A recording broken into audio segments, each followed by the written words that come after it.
அன்பார்ந்த முருக பக்தர்களுக்கு வணக்கம். நான் ஜேஎம்எஸ்கே கோபி. இந்த குரல் பதிவு எது சம்மந்தமானது அப்படின்னு பார்த்தீங்கன்னா, என்னோட குரல் பதிவுக்கு மேலே ஒரு படம் போட்டிருப்பேன். அதில் தெய்வ குழந்தை கௌஷிக்குன்னு சொல்லி ஒருத்தர் உட்காந்துருப்பார் அவங்க அப்பா மடியில்.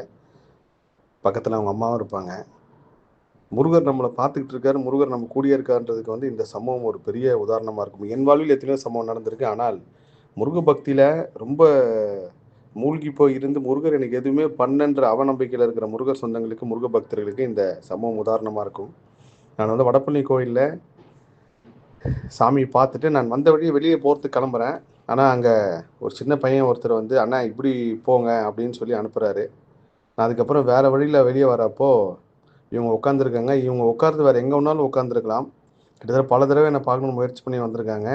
அன்னைக்கு ஞாயிற்றுக்கிழமை வேறு எங்கே வேணாலும் இவங்க உட்காந்துருக்கலாம். ஏன் அந்த இடத்துல வந்து உட்காந்தான்னு கூட தெரியாது. அன்றைக்கி நான் கோயிலுக்கு வருவேன்னு கூட அவங்களுக்கு தெரியாது. உண்மையிலேயே பெரிய ஆச்சரியம். அவங்க வந்து இன்றைக்கி என்னை பார்க்கணும் அப்படின்னு சொல்லி அவங்க அப்பாவுக்கு வந்து தோணி வந்திருக்காரு. நான் கரெக்டாக வெளியே வரப்போ இந்த குழந்தைய பார்த்தோன்னே நான் உணர்ந்துட்டு தெய்வ குழந்தை அப்படின்னு சொல்லி நான் அவங்ககிட்ட பேசோடனே அவங்க ரொம்ப உணர்ச்சி மிகுதி ரொம்ப கண் கலங்கி சொன்னார் அவங்க அப்பா. எனக்கும் ரொம்ப நெருடலாகிடுச்சு. இது முருகர் வந்து இந்த குழந்தைய பார்க்கறதுக்கு நம்மளை இந்த பக்கம் வர வச்சுருக்காரு. இந்த சொன்ன குழந்தை கூட வந்து உண்மையிலேயே வந்து அந்த குழந்தை இப்படி போங்கன்னு சொல்ல நான் வந்திருக்க மாட்டேன். ஏன்னா கோவிலில் யார் மூலியமாவது இப்போ நீங்கள் கோயிலில் ஒருத்தர் உங்களை திட்டுறாரு அப்படின்னா அதுவும் தெய்வம் தான். வாழ்த்துறாருன்னா அதுவும் தெய்வம் தான். உங்களுக்கு ஒரு விஷயத்தை உணர்த்துறாங்க அப்படின்னா அதுவும் தெய்வம் தான். ஏன்னா நிறைய முக்கியமான விஷயங்கள் முடிவெடுக்க முடியாதவர்கள் கூட கோயிலில் போய் ஒரு 1/2 மணி நேரம் உட்காந்து முடிவு எடுப்பாங்க அந்த காலத்தில். ஏன்னா அந்த இடத்துல வர முடிவு வந்து சரியானதாக இருக்கும். யார் மூலியமா தெய்வ சக்தி உணர்த்துன்ட்டு. ஸோ அந்த வகையில் இந்த தெய்வ குழந்தைய இப்போ என்னை பார்க்க வச்சு நான் அந்த தெய்வ குழந்தைய பார்க்க வச்சு நடந்தது வந்து முருகர் அற்புதம் அதிசயம் தான். எந்த சூழ்நிலையாவது எங்கேயாவது முருகர் உங்களுக்கு யாராவது ஒருத்தர் அனுப்புவார்ன்றதை மட்டும் நம்புங்க.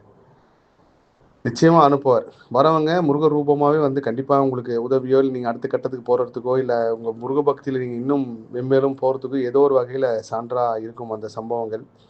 இந்த 2025ஆம் ஆண்டு எத்தனையோ அற்புதம் அதிசயங்கள் நடந்துச்சு. அது எல்லாமே நான் காணொலியா பதிவு பண்ணிட்டு இருக்கேன். இன்னும் அடுத்த ஒரு 2 காணொலி இருக்கு. நிச்சயமா இந்த 2024ல நிறைய விஷயங்கள நான் உணர்ந்திருக்கேன். அது எல்லாமே உங்க கூட பகிர்ந்துக்கணும்னு ஆசை. பக்தி இன்ஃபினிட்டி சேனல் வந்து அவரு சாய் செந்தில் ஐயா சொன்னார். இந்த மாதிரி என்னோட சேனல் ஆரம்பிச்சு சார் இத்தனை நேர்காணல் ஒரே நாளில் போட்டதில்லை. நான் பதிவு பண்ணியிருக்கேன். அவ்வளோ பேர் சொல்லியிருக்காங்க அப்படின்னு சொல்லி எல்லாமே முருகர் செயல் தான்.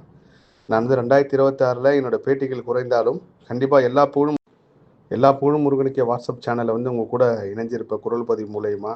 ஏன்னா 2026 நிறைய பயணங்கள் முருகர் உத்தரவுப்படி நடக்கிறதுக்கு. அதில் முதல் பயணம் வள்ளியூர் பயணம் தான். வள்ளியூர் பயணம் தான் முதல் ஆரம்பிக்கிற பயணம். எனக்கு நல்ல ஞாபகம் இருக்குது. 2025, 24 வந்து வள்ளிமலை தான் முதல் பயணமாக இருந்துச்சு. அதுக்கு அதே மாதிரி 2026 வந்து வள்ளியூர்ன்றது உண்மையிலே முருகப்பெருமான் சித்தம் தான். எனக்கும் வள்ளியூர் பற்றி பேசுகிறதுக்கு ரொம்ப ஆவலாக காத்திருக்கேன். கண்டிப்பாக முருகர் விரைவில் உத்தரவு கொடுத்து அந்த கோயிலுக்கு வருவேன்னு நம்புகிறேன். எல்லா புகழும் முருகனுக்கே. நன்றி.